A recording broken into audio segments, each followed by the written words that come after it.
So I put together a very, very in-depth video about recursive self-improvement, or RSI, and there's actually two types of it. And I'm doing kind of an ancillary video talking about comparisons that I think are very relevant between where we are as human beings wanting to improve ourselves and the actual AI improving itself. So let's go to the human being side of it first, because realistically, this recursive self-improvement, when an AI system can look at itself and modify its own actions, write its own code to be better than it actually is now, maybe even completely changing the language of that code and doing it at such scale and such intelligence that it completely goes above every human being's understanding, and then maybe does it in such a way that they change the entire architecture of language that they're using to even describe it or put anything together.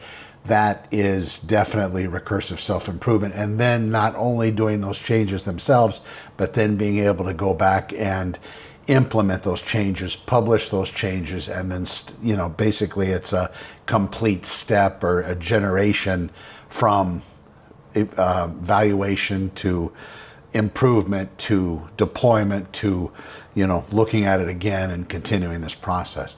So that's recursive self-improvement, and a lot of people are a little bit nervous about what that could potentially mean if in fact it is a real thing. And I say if it is a real thing because these systems themselves haven't been able to do a lot of work without being interrupted or glitching or having some kind of an issue come up. And you might have seen this, you might have asked your Chat GPT or Claude or whatever system you're using.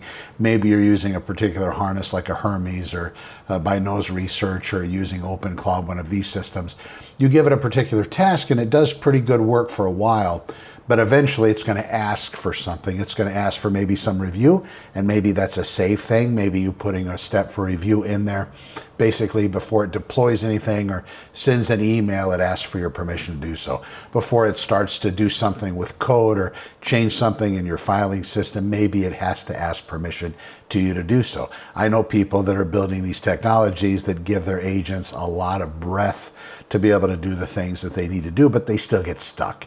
They'll start to try to do some kind of a change or build a piece of code or modify it, and they glitch, they break, they hallucinate in some way, shape, or form, and then they stop. So when the person, as you see on YouTube, they wake up in the morning and they have this incredible, beautiful system that was built overnight that's going to make them billionaires overnight. Yeah, that's what they're selling you on YouTube. Trust me, if they were a billionaire, they'd be probably not doing YouTube. They would be somewhere else doing something else. But as an aside, that happens frequently in that world where people are talking about how successful they are using it. But realistically, at least from what I've seen, and even the people I talk to and the hundreds of videos I digest every week about artificial intelligence, it is literally that kind of a level, watching all of the spectrum, the people that say it's going to end us, the people that say we're going to have the next utopia rolling in. It'll just be like tearing off a Band-Aid a little bit, and then, of course, everybody in between. Recursive self-improvement. So let me talk about human beings. If we could actually improve ourselves at the level that AI is going to be able to improve itself, if it's not already, and we're seeing a small snapshot of what AI truly is, behind the scenes, behind the curtain, in The Wizard of Oz, the man behind the curtain, right, the one that was pulling all the levers, there's probably a whole different mechanism inside these companies as they build out this technology. That being said, these companies are playing a little bit what would appear to be kind of a fantastical game as well. They have to advertise, and of course, gangster seems to win these days, where people say, "Oh, it's so villainous, it's so dangerous. Please, oh my God, government, please regulate us." But if you do, then maybe another country wins, and if another country wins, let me paint a picture of what that looks like. I'll get to that in a moment. Let's go back to the human being thing. So, human beings, we get fat. Some of us do. In fact, more of us get fat today than we used to. And there's probably a lot of reasons for that, but it's probably the food. And maybe not so much the amount of food, but the type of food, the way the food's been engineered, the way that the food has been constructed to be incredibly addictive. And I think that's pretty well established. The cigarette companies buying a lot of the food conglomerates, making, the cigarettes. Remember, they went through the big lawsuit. I smoked for 17 years, and it was just one of those things. I tried to quit 1,000 times, and finally, one time it worked. But if I could have changed my code the first time I tried to quit, it would have worked. If I could have changed my code when I was super fat at 365 pounds with a 65-inch waist, if I would have been able to change my habits or my internal mechanisms or code and move on from that, I would have dropped it all and not have to battle with it ever again. But it's a constant struggle. It's a constant battle. And that's with all of us, trying to quit smoking, so on. You got the cigarette companies going in, buying all these food conglomerates, then the scientists that were making the cigarettes super addictive, that they finally agreed that that was the case on purpose to make people even more addicted to an already addictive substance. Then we have them going into the food world and doing the same thing. So here we are. And eating those foods, it's difficult to put down. So cigarettes, you don't need it, right? Alcohol, again, there's a lot of people addicted to that. Welcome to that club. I kicked that a long time ago, but it took me a lot of tries to quitting. If I could have just changed my code the first time, I decided, that's enough. Not having to hit rock bottom, not, having to end up in jail or any of these other things. Some of these other poor souls actually have happened. I just had enough. It wasn't helping me progress forward to whatever next evolution I had in mind for myself, or the God of my world happened to believe that was my next step. Alcohol didn't help. Finally, when I kicked that stone completely out of the street, so I never crossed it again, after a while, don't even look back. But food, whole different animal. If I could just change my code through my own self-improvement way, then I would never have a problem. You might have a particular addiction. You might have a thing that you do that isn't right. Maybe you're a procrastinator. Maybe you're the New Year's resolutionist. You say, oh my God, this New Year's, it's going to be different than every other New Year's that's ever been. And I'm going to do this, and it's going to be great. And I'm going to become this type of individual, this type of person. And you just get to January 2nd, and it's done. It's just too much. It's like, are you kidding? But what if you had the ability? So that's where AI is. But AI is going to do it probably right once they get the kinks worked out of it, if in fact they have any kinks left. And what I mean by that is this, and we talked about this a second ago, when you start to try to have it work on a particular project, maybe you go to Claude, maybe you go to ChatGPT and you ask it to do something, maybe you give it the final goal, this is what I want as the solution to this endeavor that you and I are about to partake in. I want you to do everything till you get to, whatever this outcome I want achieved to be. Well, it might go through that for an hour, maybe 2 hours. I don't think I've ever had anything work well enough where I was able to wake up in the morning, just like the YouTube people, prophets say that, oh, you can do it this way. Yeah, I've never been able to wake up to $1 billion business in the morning. I wouldn't be doing this video. So, recursive self-improvement.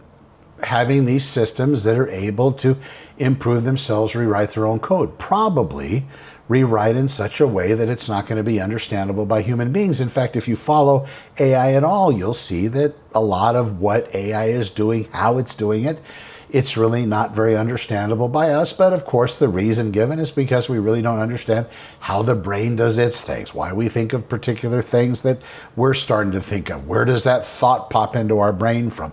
Because we had no idea. What happens when we think of somebody we haven't thought about in years and then get a call from them the next day? What's that all about? So these are things we try to explain that we really can't. It's not much different with artificial intelligence. Yes, they know how they built it. Yes, they know how they trained it. Yes, they know how it works. But the way it figures things out and comes up with conclusions and nouveau ideas, things that are brand new, things that are very creative and awesome, you ask the people, Billy, well, how did it do it? I don't know if there's really good explanations for a lot of those things. But now it's going to be teaching itself. It's going to be teaching itself hand over fist. It's going to be teaching itself at such a high rate that there's really, in the next 2, 3, 4, 5 months, probably not much longer, it's going to be an entirely different world for a lot of us. A lot of the people that say, you know what, I'm not going to even pay attention to this.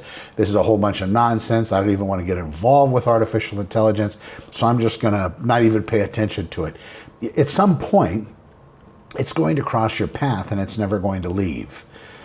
It's going to be something that you might want to pay attention to. So instead of running away from it or ignoring, maybe trying to figure out what might be a good way to look at it. How is it going to impact your life? What's going to happen to you? Do you have a pension? Are you somebody that's retired and very confident in that being the case, and you're always going to get these checks coming in?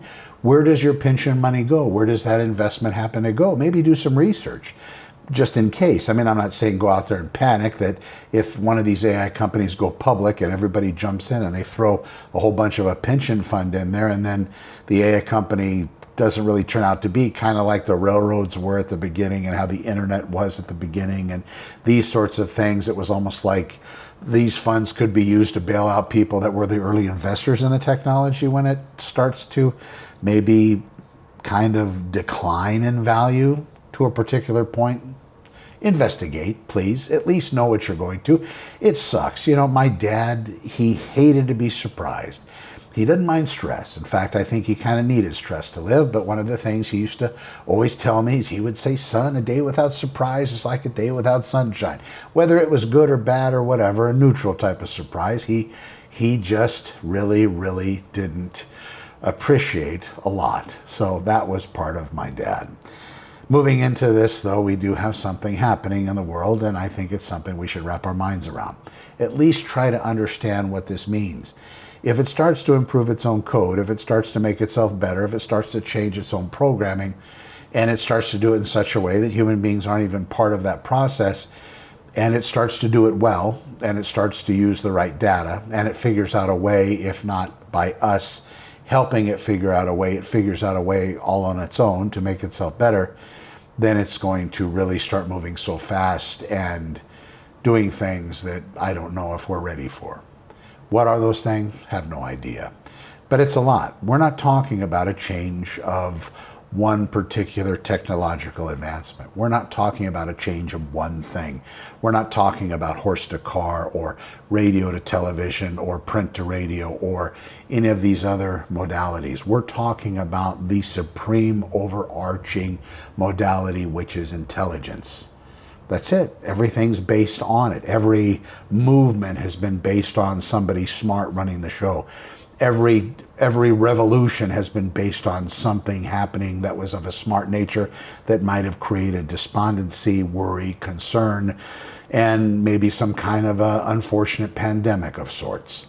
And intelligence, it's a whole different animal and something that should be respected a lot more than it's talked about.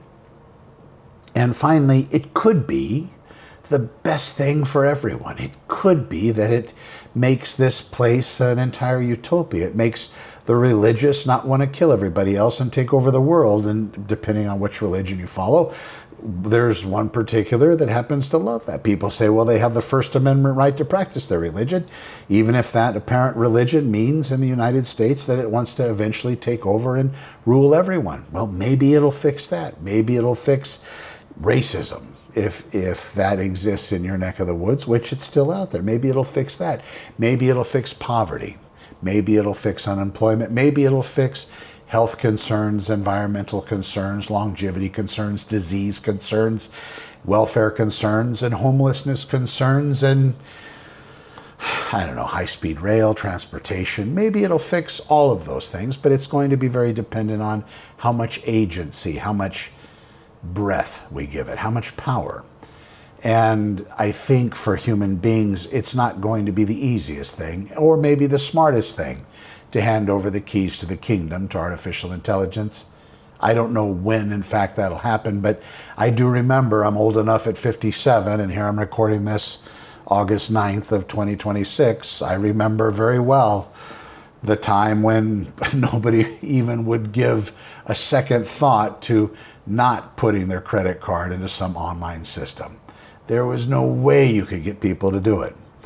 But slowly but surely, people got trusting and people started to do it. And it seemed to work out okay.